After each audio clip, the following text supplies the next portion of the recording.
नमस्कार मित्रों, बहुत बहुत स्वागत है आप सभी का आपके अपने यूट्यूब चैनल आरजीएस में। और हमेशा की तरह आज भी हाजिर हैं डेली करंट अफेयर प्रोग्राम को लेकर के। इस डेली करंट अफेयर के माध्यम से जो समसामयिक घटनाएं होती हैं, जो आपकी परीक्षा की दृष्टि से बहुत ही महत्वपूर्ण हो सकती हैं, उन तमाम खबरों को आप तक पहुँचाया जाता है।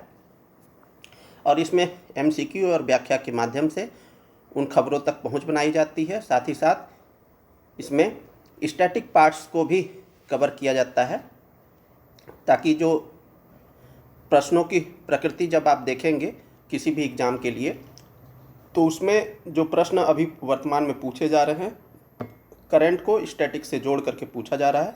तो ऐसी स्थिति में हम भी प्रयासरत रहते हैं कि स्टैटिक को कवर किया जाए, एक शॉर्ट व्यू दे दिया जाए। तो आप जो है हमारे साथ बने रहें और अपनी सफलता सुनिश्चित करने के लिए इस डेली करंट अफेयर को प्रोग्राम को हमेशा फॉलो करें। तो चलिए हम लोग सेशन की शुरुआत करते हैं। और उससे पहले यदि आप चैनल पर नए हैं तो चैनल को सब्सक्राइब कर लें। देखते हैं पहला प्रश्न आपके लिए क्या है। तो टोंगा द्वीप समूह की अवस्थिति निम्नलिखित में से कहाँ है? तो टोंगा द्वीप समूह किस महासागर में अवस्थित है, यही पूछा जा रहा है। तो लगभग यहाँ पर 170 द्वीप हैं और कुल मिलाकर के टोंगा द्वीप बोला जाता है। और ये कहाँ पर अवस्थित है? अटलांटिक महासागर, प्रशांत महासागर, आर्कटिक महासागर और हिंद महासागर। तो यह जो है पैसिफिक ओशन यानी प्रशांत महासागर में अवस्थित है। ठीक है, तो राइट आंसर हमारा क्या हो जाएगा? बी हो जाएगा। तो चलिए हम लोग व्याख्या को देखते हैं और कहाँ पर अवस्थित है उसकी लोकेशन भी देख लेते हैं। और यह अभी क्यों चर्चा में है?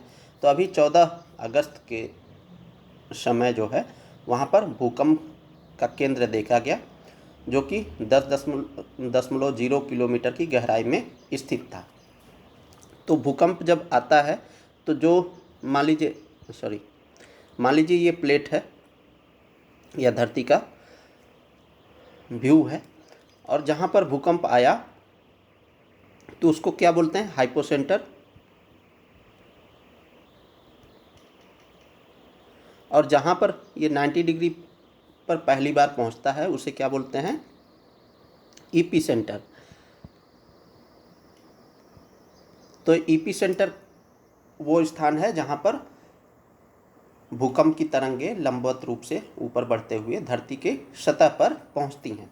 हाइपोसेंटर वो केंद्र है जहाँ पर ये इसका जो है भूकंप का केंद्र होता है। ठीक है, और जब एपिसेंटर जब धरती पर पहुँचता है तो यहाँ से तरंगें निकलती हैं, जिसे हम पी वेव कहते हैं, एस वेव कहते हैं और एल वेव कहते हैं। तो जो पी वेव होता है और यस वेव होता है वो मुख्यतः कण की तरंगे होती हैं, यानी पदार्थ तरंगे होती हैं। जो एल वेव होता है वो सतही तरंगे होती हैं। और तीनों में सबसे ज़्यादा डिस्ट्रक्टिव कौन होता है? तो एल वेव होता है। तो ये सब आप लोग जियोग्राफी की क्लास में पढ़े होंगे। पी जो तरंग है, पी वेव जो है वो ठोस द्रव में भी चल सकता है, गैस में भी चल सकता है, लेकिन जो हमारा यस वेव है केवल सॉलिड में चलता है, यानी ठोस में चलता है। ठीक है, तो ये भी आप बेसिक अंतर जानते होंगे। और तीनों में से पी, एस और एल में से तीनों में से सबसे कम डिस्ट्रक्टिव कौन होता है? तो पी वेव होता है। सबसे ज़्यादा डिस्ट्रक्टिव कौन होता है? तो एल वेव होता है। तो ये तो बेसिक चीज़ें आप लोग जियोग्राफी क्लास में पढ़े होंगे। अभी हम लोग बात कर लेते हैं टोंगा द्वीप समूह की अवस्थिति, जहाँ पर हाइपोसेंटर 10 किलोमीटर पर अवस्थित था।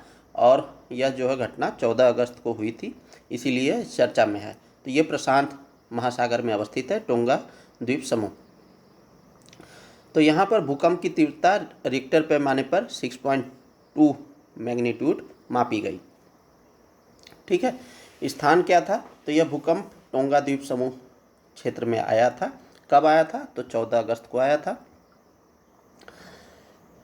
तो टोंगा द्वीप समूह जब आप देखेंगे ओसेनिया को, तो ऑस्ट्रेलिया के जब आप पूरब बढ़ेंगे या नॉर्थ अमेरिका के जब आप पश्चिम में बढ़ेंगे तो देखेंगे ये टोंगा द्वीप समूह ये रहा अवस्थिति, ठीक है, और ये पैसिफिक ओशन में पड़ता है। भूकंप की गहराई की बात करें तो भूकंप का केंद्र 10.0 किलोमीटर की गहराई में स्थित था और यह ऑस्ट्रेलिया के पूर्वी भाग पर अवस्थित है। यहाँ पर सुनामी चेतावनी जारी की गई थी। प्रारंभिक रिपोर्टों के अनुसार कोई सुनामी चेतावनी जारी नहीं की गई है, ठीक है। तो ये था टोंगा द्वीप समूह और इसके बारे में हम लोगों ने देख लिया। चलिए अगले प्रश्न की ओर बढ़ें। तो प्रधानमंत्री विकसित भारत रोजगार योजना के संदर्भ में निम्नलिखित कथनों पर विचार करें और सही विकल्प का चयन करें। तो प्रधानमंत्री विकसित भारत योजना की बात हो रही है, ठीक है। तो इसके संदर्भ में हमें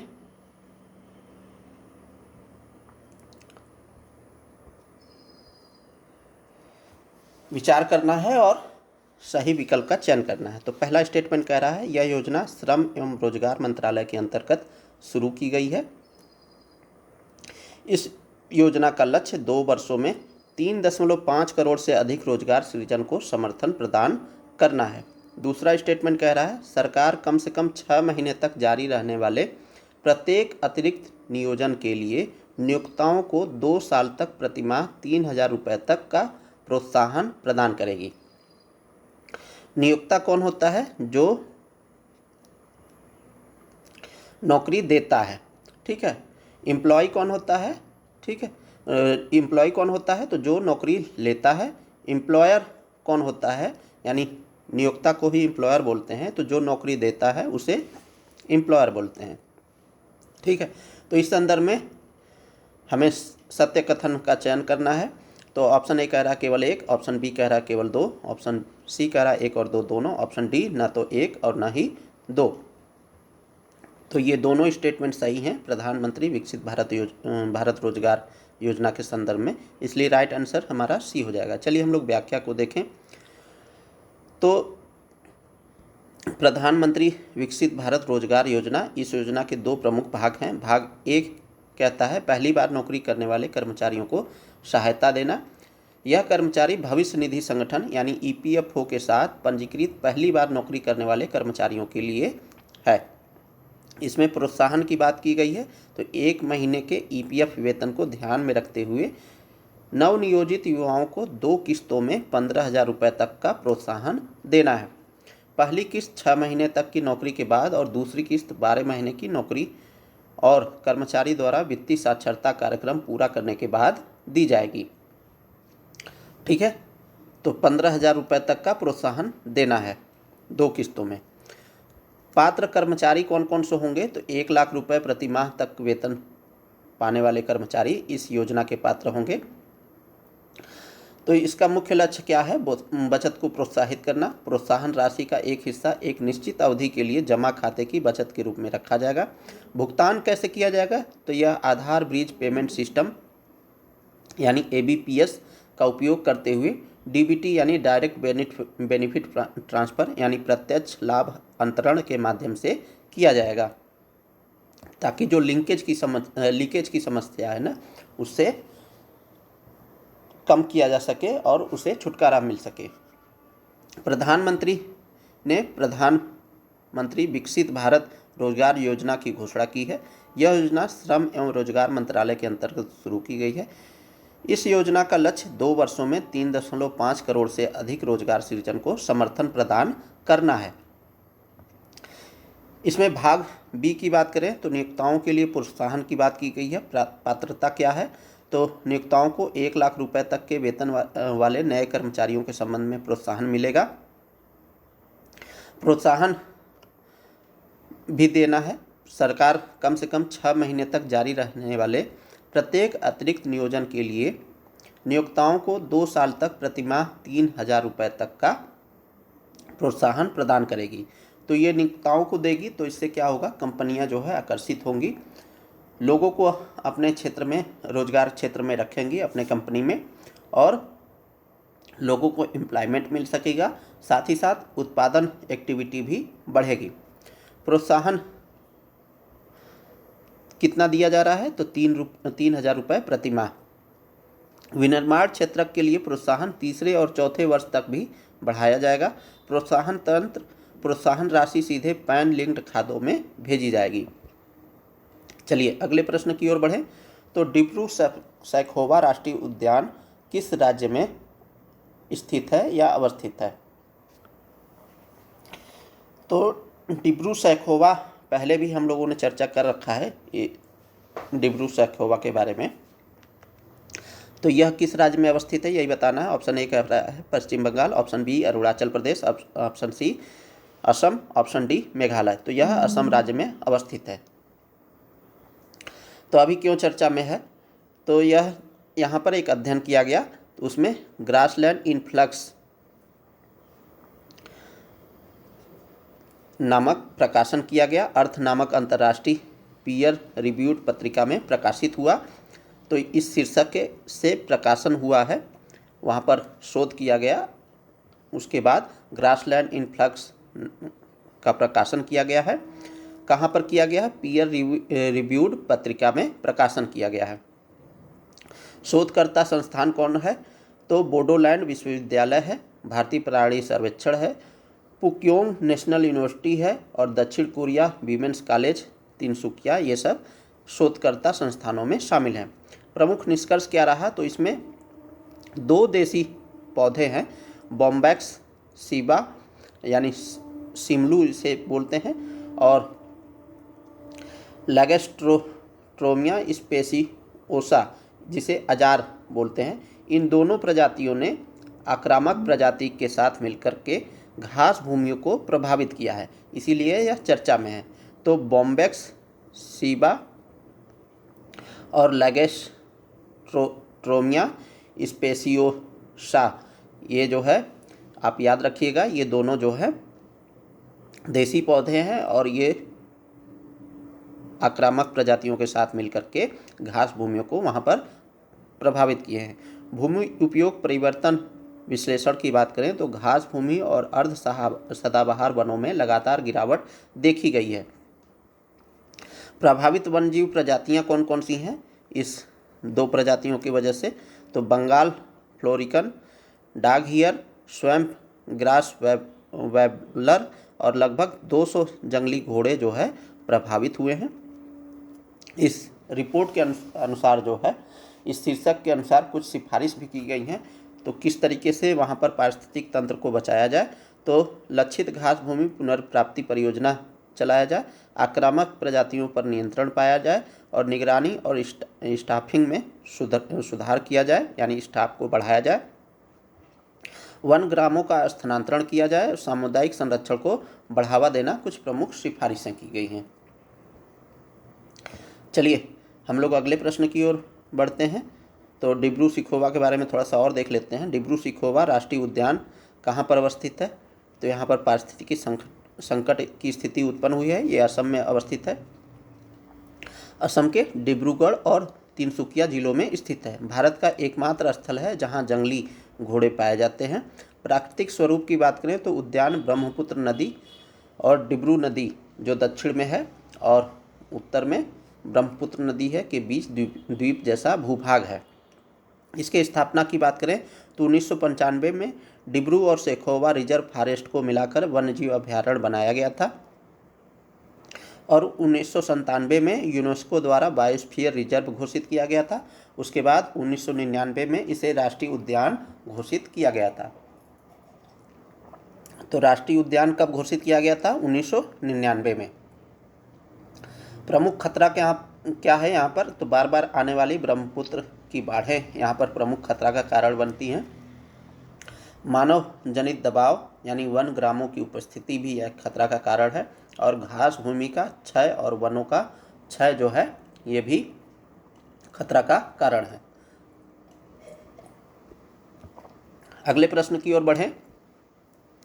तो E20 के संदर्भ में निम्नलिखित कथनों पर विचार करें और सही विकल्प का चयन करें। E20 क्या है?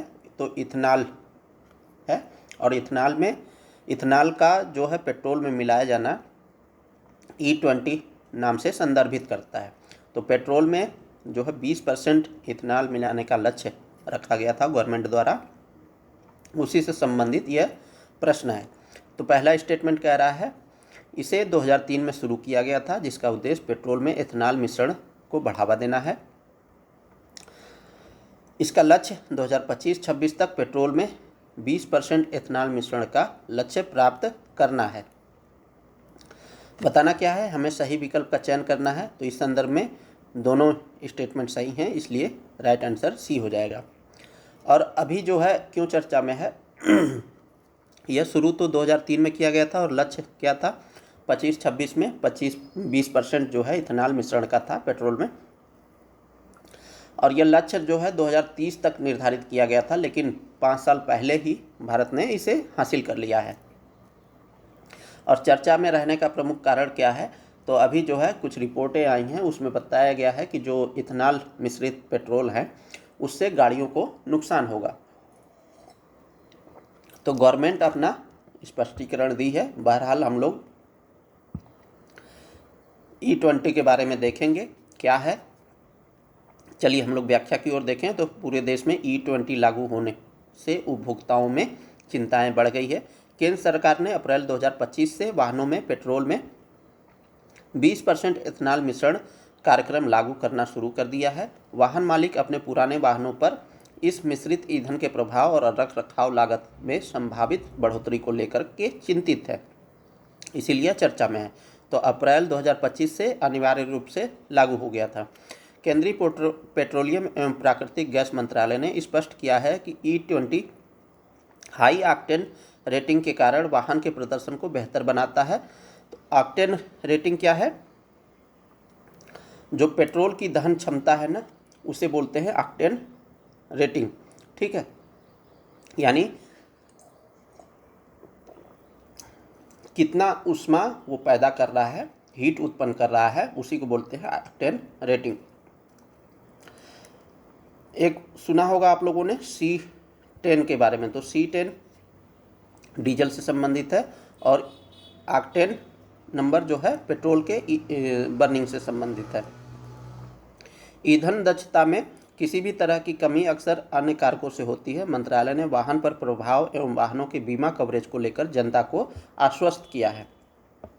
एथेनॉल मिश्रित पेट्रोल के वाहनों पर प्रभाव से जुड़ी प्रमुख चिंताएं क्या हैं, तो वाहनों के कल पुर्जे पर असर बताया जा रहा है। ऐसी चिंताएं जताई गई हैं कि एथेनॉल पुराने वाहनों या अपग्रेड नहीं किए गए वाहनों के रबड़, प्लास्टिक और धातु को नुकसान पहुंचा सकता है। इससे रिसाव का खतरा बढ़ जाता है और कल पुर्जों में जंग लग सकता है।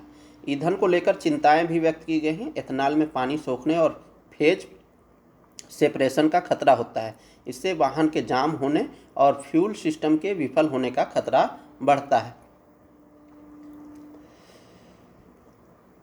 इंजन कंबस्टन और कंट्रोल की बात करें तो एथेनॉल मिश्रण की वजह से पुराने या साधारण इंजन को एयर फ्यूल एडजस्टमेंट में कठिनाई आ सकती है। इससे ड्राइविंग और उत्सर्जन संबंधी समस्याएं उत्पन्न हो सकती हैं। वहीं उत्सर्जन नियंत्रण की बात करें तो उच्च मात्रा में एथेनॉल मिश्रण से नाइट्रोजन ऑक्साइड, जो अम्ल वर्षा का मुख्य कारण होता है, और एल्डिहाइड उत्सर्जन बढ़ सकता है यदि इंजन व कल पुर्जे इनके अनुसार डिजाइन न किए गए। पुराने और क्षेत्रीय स्तर पर संचालित वाहनों को लेकर चिंताएं जताई गई है। कई पुराने वाहन व दोपहिया वाहन एथेनॉल अनुकूल पुर्जों से लैस नहीं हैं।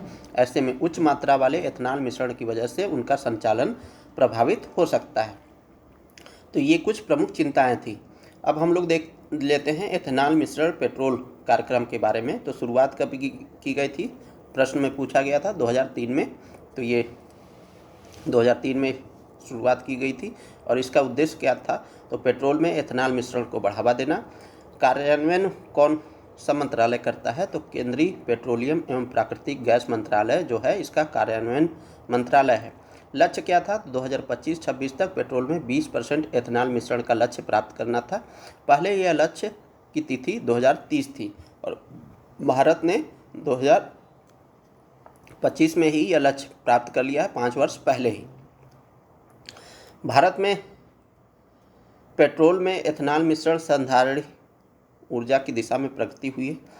मिश्रण की दिशा में प्रगति हुई है। एथेनॉल मिश्रण 1.53% 2014 से बढ़ करके 10% हो गया है, जो 2022 में 10% हो गया है।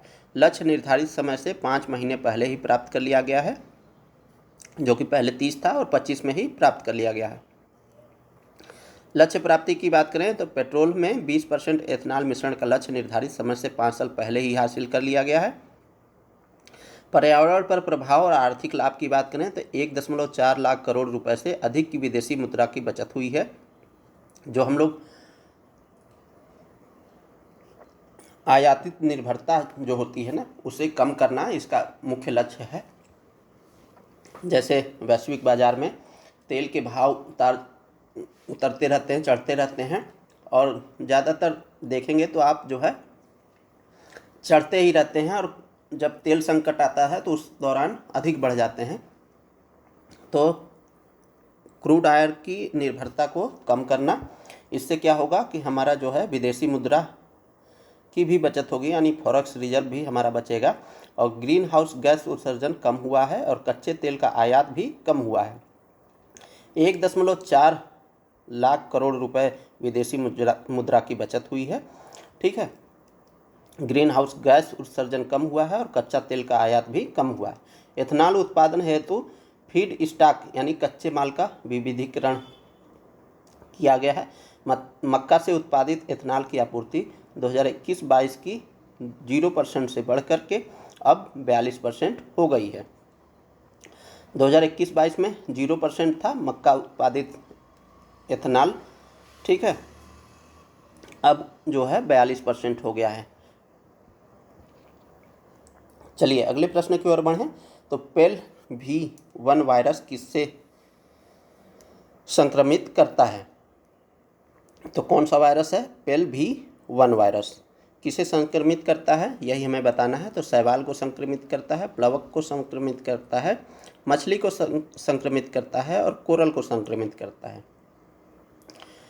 तो ये प्लवक को संक्रमित करता है। ठीक है, फाइटोप्लैंक्टन आप जानते होंगे ना, प्लवक जो मछलियों का मुख्य आहार होता है, उसे यह संक्रमित करता है। तो अभी PELv1 वायरस की खोज की गई है। वैज्ञानिकों ने PELv1 नामक एक विशाल समुद्री वायरस की खोज की है। यह वायरस पेलागोडिनियम नामक प्लवक को संक्रमित करता है। इसकी खोज हवाई द्वीप के पास की गई है। इस वायरस की कैप्सिड यानी बाहरी खोल जो है प्रोटीन की बनी हुई होती है, जिसे हम लोग कैप्सिड कहते हैं। वायरस की कैप्सिड की चौड़ाई लगभग 200 नैनोमीटर है। इसकी पूंछ की लंबाई 2.3 माइक्रोमीटर है, जो अब तक देखी गई सबसे लंबी है। इसकी पूंछ कोविड-19 वायरस की तुलना में 19 गुना लंबी है। पूंछ वायरस को उसके होस्ट से जोड़ने में मदद करता है। अब देखिए होस्ट कौन है। तो जैसे ये कोई मानव है, ठीक है, तो वायरस क्या है, इसके शरीर में प्रवेश किया गया तो वायरस तो हो गया वो कारक जिससे संक्रमण होता है। तो ये जो मानव है जो जिसे संक्रमित कर रहा है वायरस, ये उसके लिए होस्ट हो गया। ठीक है, तो ये क्या कह रहा है कि यह जो है पूंछ वायरस को उससे होस्ट से जोड़ने में मदद करती है। नए वायरस जब प्लवक के अंदर बनते हैं तो वे पूंछ रहित होते हैं, जिससे संकेत मिलता है कि पूंछ बाद में बने हैं। इसका जीनोम बहुत बड़ा है, जिसमें 467 जीन और 4,59,000 बेस पेयर हैं। इनमें ऐसे जीन भी हैं जो सामान्यतः केवल जीवित कोशिकाओं में पाए जाते हैं, जैसे ऊर्जा उत्पादन से संबंधित प्रकाश संग्रहण प्रोटीन आदि, ये सब देखे गए हैं। PELv1 शायद सूर्य के प्रकाश का उपयोग करता है, जो वायरस के लिए दुर्लभ विशेषता है। इसके खोज के महत्व की बात करें तो PELv1 की खोज के महत्वपूर्ण पहलू सामने आए हैं। यह समझने में मदद करेगा कि समुद्र में ऊर्जा और पोषक तत्व चक्र कैसे काम करते हैं। शैवाल प्रस्फुटन यानी एल्गी ब्लूम्स में वायरस की भूमिका को स्पष्ट करेगा। एल्गी ब्लूम्स क्या होता है? जब किसी भी जलीय पारिस्थितिक तंत्र में सुपोषण की समस्या हो जाती है, यानी अत्यधिक मात्रा में वहाँ पर पोषण जब हो जाता है, तो एक प्रकार का प्रदूषण ही है सुपोषण। तो ऐसे कंडीशन में जब नाइट्रेट की मात्रा अधिक बढ़ जाती है, फास्फोरस की मात्रा अधिक बढ़ जाती है, तो ज़्यादा मात्रा में सुपोषण की समस्या होने से एल्गी ब्लूम जैसी समस्याएं होती है और पूरा जलीय पारिस्थितिक तंत्र जो है एल्गी से ही भर जाता है, तो पूरा हरा हरा दिखता है, तो वही है एल्गी ब्लूम। तो शैवाल प्रस्फुटन में वायरस की भूमिका को स्पष्ट करेगा, जो कभी कभी समुद्री जीवन को नुकसान पहुंचाते हैं। वायरसों में असामान्य गुण जैसे लंबी पूंछ के विकास को समझने में मदद करेगा। इसके इंतजाम की आगामी योजना क्या है? तो पेल V1 की पूंछ कैसे बनती है, इसका अध्ययन करने एवं अन्य लंबे पूंछ वाले वायरस की खोज करना इसमें शामिल है। यह समझना कि ये वायरस समुद्री पारिस्थितिक तंत्र को कैसे प्रभावित करते हैं। चलिए अगले प्रश्न की ओर बढ़ें। तो वह एकमात्र नौसेना अधिकारी कौन है जिन्हें हाल ही में SYSM मिला है? तो SYSM क्या है? सर्वोत्तम युद्ध सेवा मेडल। तो किसे मिला है यही बताना है आपको। तो ऑप्शन ए कह रहा है admiral Karambir Singh, option B कह रहा है vice admiral Sanjay Jasjit Singh, option C कह रहा है एडमिरल दिनेश के त्रिपाठी, ऑप्शन डी कह रहा है वाइस एडमिरल रवि वर्मा। तो किसे मिला है? तो यह जो है वाइस एडमिरल संजय जसजीत सिंह को मिला है। चलिए हम लोग व्याख्या को देखें। तो सर्वोत्तम युद्ध सेवा मेडल SYSM से सम्मानित अधिकारी हुए हैं। तो कब किया गया है? 79वें स्वतंत्रता दिवस की पूर्व संध्या पर किया गया है, यानी 14 अगस्त को किया गया। किसके द्वारा? राष्ट्रपति द्रौपदी मुर्मू के द्वारा किया गया और इसमें 7 अधिकारियों को SYSM से सम्मानित किया गया, यानी सर्वोत्तम युद्ध सेवा मेडल से सम्मानित किया गया। अब ये 7 अधिकारी कौन थे? तो जब पहलगाम हमला हुआ 22 अप्रैल को, उसके बाद 7 मई को जब ऑपरेशन सिंदूर चलाया गया, तो उसमें जो अधिकारी शामिल थे उन्हें ही सर्वोत्तम युद्ध सेवा मेडल से सम्मानित किया गया। तो मुख्य विषय यही है। सर्वोत्तम युद्ध सेवा पदक, जिसे युद्धकालीन परम विशिष्ट सेवा के समकक्ष माना जाता है, शांतिकाल असाधारण सेवा के लिए प्रदान किया जाता है। इससे पहले यह पदक केवलम ऑपरेशन पवन, श्रीलंका और कारगिल युद्ध के दौरान दिया गया था। जो अभी वर्तमान में सर्वोत्तम युद्ध सेवा मेडल दिया गया है, इसमें 4 एयरफोर्स के अधिकारी हैं, जैसे एयर मार्शल नर्मदेश्वर तिवारी, जो संचालन योजना और बल तैनाती की निगरानी कर रहे थे। दूसरे व्यक्ति हैं एयर मार्शल नागेश कपूर, जो समुद्री और दक्षिणी बेस से सहायता कर रहे थे। तीसरे हैं एयर मार्शल जितेंद्र मिश्रा, पश्चिमी क्षेत्र में हमले और एयर डिफेंस की कमान संभाल रहे थे। ठीक है। एयर मार्शल AK भारती, जो DG एयर ऑपरेशन के रूप में समन्वय और रणनीतिक नेतृत्व कर रहे थे। तो इन्हें ये दिया गया। चलिए और देखें सर्वोत्तम युद्ध सेवा मेडल से सम्मानित अधिकारी कौन कौन से हैं। तो 4 एयरफोर्स के हैं, 2 जो हैं सेना के अधिकारी हैं। तो लेफ्टिनेंट जनरल राजीव घई, जो DGMO हैं, अब deputy chief of army staff बनाए गए हैं, तो इन्हें भी सम्मानित किया गया है। लेफ्टिनेंट जनरल प्रतीक शर्मा को इसमें शामिल किया गया है, जो ऑपरेशन शुरू होने से 1 सप्ताह पहले उत्तरी सेना के कमांडर बने थे। वहीं भारतीय नौसेना के एक अधिकारी को दिया गया है वाइस एडमिरल संजय जसजीत सिंह, जो आपके क्वेश्चन में था।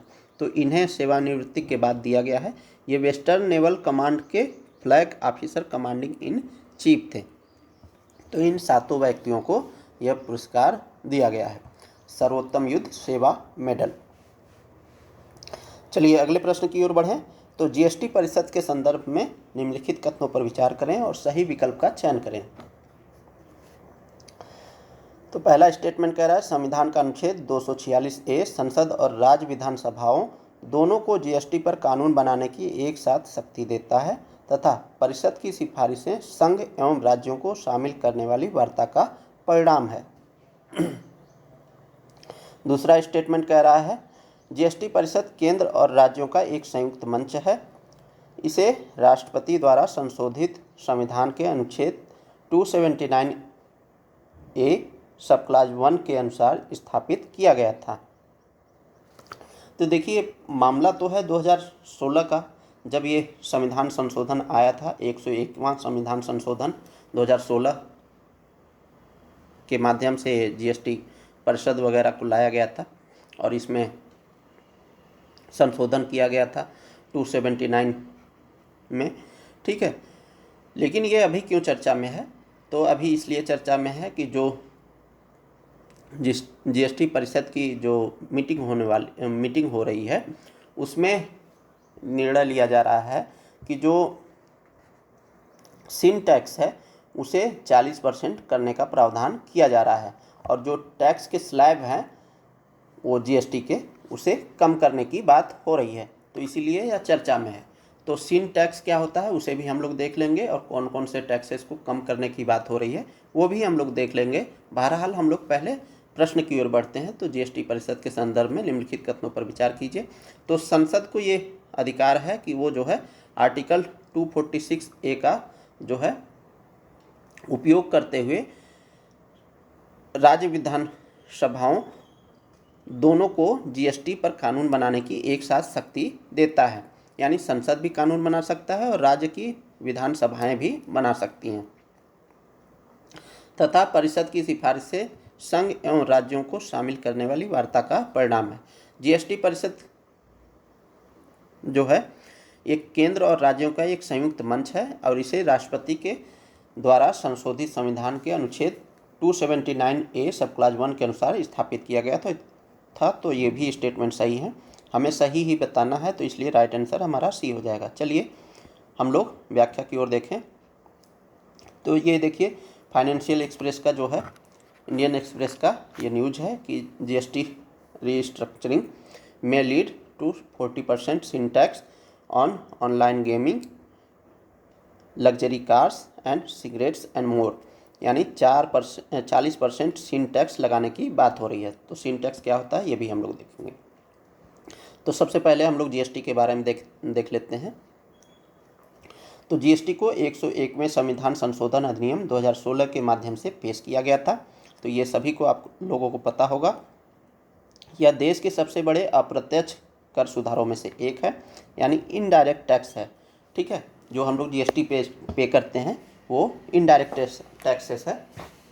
टैक्सेस दो प्रकार के होते हैं, डायरेक्ट और इनडायरेक्ट। डायरेक्ट जो हम लोग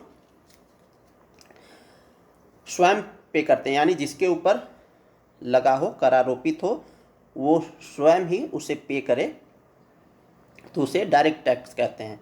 वहीं जीएसटी क्या है? अप्रत्यक्ष कर है, यानी इनडायरेक्ट टैक्स है, यानी लगे किसी और पर टैक्स, पे कोई और करे। तो यह एक प्रकार का अप्रत्यक्ष कर सुधार है। इसे वन नेशन वन टैक्स के नारे के साथ पेश किया गया था। जीएसटी में उत्पाद शुल्क, मूल्य वर्धित कर यानी वैट, सेवा कर, विलासिता कर आदि जैसे अप्रत्यक्ष करों को सम्मिलित किया गया था। तो पहले क्या था कि ये विभिन्न प्रकार के टैक्सेस लगते थे, इसी को मर्ज करके वन नेशन वन टैक्स के रूप में जीएसटी को लाया गया। तो उसमें क्या क्या शामिल था? जैसे उत्पाद शुल्क, यानी कोई भी वस्तु जब किसी भी राज्य में बन रहा है तो कोई भी फैक्ट्री वाला अगर कोई भी वस्तु बना रहा है तो जो वहाँ का संसाधन यूज कर रहा है, जैसे रॉ मटेरियल यूज कर रहा है, बिजली पानी सब यूज कर रहा है, तो वो उस पर टैक्स देता था उत्पादन पर, ठीक है। मूल्यवर्धित कर क्या होता है? जैसे कोई भी वस्तु है मान लीजिए और इसे हमने 100 रुपये का खरीद के लाया, मान लीजिए एक बोरी आटा खरीद के ले आया और इसे हम जो है बना करके कोई बिस्किट बना दें, ठीक है, तो बिस्किट की वैल्यू क्या होगी? बढ़ गई। तो ये क्या हुआ, मूल्यवर्धित कर हुआ यानी वैट हुआ। सेवा कर, सर्विस टैक्सेस, विलासिता कर आदि जैसे अप्रत्यक्ष करों को शामिल किया गया है। जीएसटी कर के व्यापक प्रभाव या कर के भार को कम करता है जो अंतिम उपभोक्ता पर भारित होता है। जीएसटी के अंतर्गत कर संरचना की बात करें तो उत्पाद शुल्क, सेवा कर आदि को कवर करने के लिए केंद्रीय जीएसटी, वैट, लग्जरी टैक्स आदि को कवर करने के लिए राज्य जीएसटी लगाया गया। अंतर्राज्यीय व्यापार को कवर करने के लिए एकीकृत जीएसटी यानी आईजीएसटी लगाया गया। आईजीएसटी स्वयं एक कर नहीं है बल्कि राज्य और संघ के करों के समन्वय के लिए एक कर प्रणाली है। इसमें स्लैब के तहत सभी वस्तुओं और सेवाओं के लिए 4 स्तरीय कर संरचना शामिल है। कौन कौन से? 5%, 12%, 18% और 28%। ये तो मुख्य हैं। जैसे गोल्ड वगैरह के लिए भी है, ठीक है, तो उसका जो है टैक्स स्लैब कम है। जीएसटी लागू करने के कारण क्या थे? तो दोहरे कराधान से बचाव करना, करों के व्यापक प्रभाव, करों की बहुलता, वर्गीकरण आदि जैसे मुद्दों को कम करने के लिए और एक साझा राष्ट्रीय बाजार का निर्माण करना इसका प्रमुख कारण था। वस्तु या सेवाओं यानी इनपुट पर की खरीद के लिए एक व्यापारी जो जीएसटी का भुगतान करता है उसे बाद में अंतिम वस्तुओं और सेवाओं की आपूर्ति पर लागू करने के लिए तैयार या सेट किया जा सकता है। सेट ऑफ टैक्स को इनपुट टैक्स क्रेडिट कहा जाता है। इस प्रकार जीएसटी कर पर पड़ने वाले व्यापक प्रभाव को कम कर सकता है क्योंकि इससे अंतिम उपभोक्ता पर कर का बोझ बढ़ जाता है। अब हम लोग जीएसटी परिषद के बारे में बात करें जो अभी 40% सिन टैक्स लगाने की बात कर रही है। तो 2016 में संसद के दोनों सदनों द्वारा संवैधानिक प्रावधान के अंतर्गत 122वां संशोधन विधेयक पारित होने के बाद वस्तु और सेवा कर सेवा कर व्यवस्था लागू हुई थी। इसके बाद 15 से अधिक भारतीय राज्यों ने अपने राज्य विधानसभाओं में इसकी पुष्टि की, जिसके बाद राष्ट्रपति ने अपनी मंजूरी दी थी। जीएसटी परिषद केंद्र और राज्यों का एक संयुक्त मंच है। इसे राष्ट्रपति द्वारा संशोधित संविधान के अनुच्छेद 279A सब क्लॉज 1 के अनुसार स्थापित किया गया था। इसके सदस्यों की बात करें तो परिषद के सदस्यों में केंद्रीय वित्त मंत्री जो अध्यक्ष होते हैं और केंद्रीय राज्य मंत्री वित्त शामिल होते हैं। प्रत्येक राज्य वित्त या कराधान के प्रभारी मंत्री या किसी अन्य मंत्री को सदस्य के रूप में नामित किया जा सकता है। तो राज्यों की तरफ से वित्त मंत्री शामिल हो या कराधान के प्रभारी मंत्री शामिल हो या कोई अन्य मंत्री भी डिप्यूट हो सकते हैं। इस जीएसटी परिषद के कार्य की बात करें तो परिषद अनुच्छेद 279 के अनुसार जीएसटी से संबंधित महत्वपूर्ण मुद्दों पर केंद्र और राज्यों को सिफारिशें करने के लिए है, जैसे वस्तुओं और सेवाओं पर जीएसटी मॉडल जीएसटी कानूनों के अधीन है या छूट दी जा सकती है। यह जीएसटी के विभिन्न दर स्लैब पर भी निर्णय लेता है। उदाहरण के लिए मंत्रियों के एक पैनल की अंतरिम रिपोर्ट में कैसीनो, ऑनलाइन गेमिंग और घुड़दौड़ पर 28% कर लगाने का सुझाव दिया गया है और अभी जो है 40% करने की बात हो रही है। अब हम लोग सिन टैक्स के बारे में देख लें तो सिन का मतलब होता है पाप और टैक्स का मतलब होता है कर। तो पाप कर, अब ये पाप क्या होता है? ये समय काल परिस्थिति के अनुसार जो है ये परिभाषित हो सकता है। जैसे आप किसी फोर्सेस में हैं, जैसे मान लीजिए आप आईबी में हैं, इंटेलिजेंस ब्यूरो में हैं, तो वहाँ जब आप झूठ बोलते हैं किसी भी कार्य के लिए, मतलब अपने ऑफिशियल कार्य के लिए, तो वो पाप नहीं माना जाता है। लेकिन वही जब आप आम जीवन में यानी अनौपचारिक जीवन में जब आप झूठ बोलते हैं तो वो जो है पाप माना जाता है। तो पाप ऐसा कार्य होता है जो करना तो नहीं चाहिए, वो सही नहीं है, लेकिन उसे करने में मज़ा आता है। जैसे गुटखा खाना, पान चबाना या सिगरेट पीना या दारू पीना या शराब पीना, तो ये सब क्या है? ये सब नहीं करना चाहिए, लेकिन करने में मज़ा आता है, लोग करते हैं, जानते हुए भी उस चीज़ को करते हैं। तो इसी पर पाप टैक्स लगाया जाता है, पाप कर लगाया जाता है। तो पाप कर क्या होता है? यह समाज के लिए हानिकारक या महंगी माने जाने वाली वस्तुओं पर लगाया जाने वाला उत्पाद शुल्क है। ये कर आमतौर पर सिगरेट, शराब, जुआ और वैपिंग जैसे उत्पादों पर लगाए जाते हैं और इससे प्राप्त राजस्व का उपयोग अक्सर सरकारी कार्यक्रमों के वित्त पोषण के लिए किया जाता है। उपयोग की लागत बढ़ा करके पाप करों को उपभोग को हतोत्साहित